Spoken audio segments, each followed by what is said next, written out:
At this time, I felt to do a series on how do we fight an invisible enemy. So the question is, how do you fight an enemy that you cannot see? I think even thinking about the coronavirus, I think people wouldn't have been as scared or nearly as scared if you were able to see it. Just imagine you could see where someone sneezed, where someone touched. There were these maybe red marks or droplets or whatever these things were, and we could see it with the naked eye and were able to avoid it. And I think that is what makes this thing so scary, is we cannot see it with the normal or the natural eye, and that's what scares people and makes you all petrified, because are you touching something touched, or are you where someone sneezed or anything like that? So what do we do? How do we fight an invisible enemy? Because isn't this what makes this virus so bad, that it's invisible? Now, though we cannot see it with the natural eye, we can see the effects of the virus on people. Because when someone gets sick, there's visible symptoms, there's things that we're able to see, and an invisible virus becomes visible through people when they get sick, and some actually even die.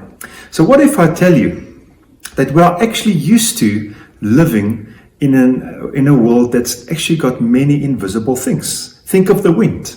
If I had to ask you, please draw me the wind, what it looks like. Or if I say, think of electricity, draw me electricity, or show me a picture of electricity, what does it look like? What about radio waves? Think about cell phones running on radio waves and Wi-Fi and Bluetooth and all these things that's all around us, but we cannot see it. Are you able to draw these things for me?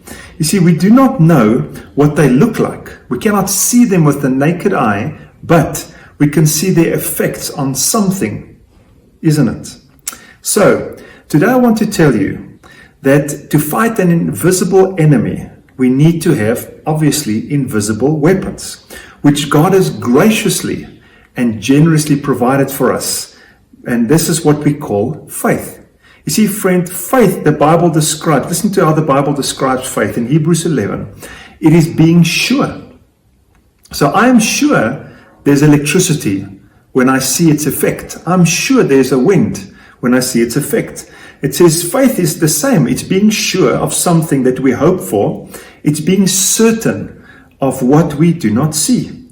So again, I'm sure there's electricity. I'm sure there's wind, even though I cannot see it with my natural eye, but I can see its effects. And this is what the ancients were commended for, which means that we can be sure of it. It is certain.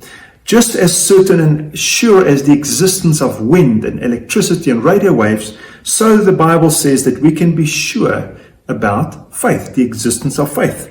Because this is what the people of God who has gone before us and even today have been commended for, having faith in God.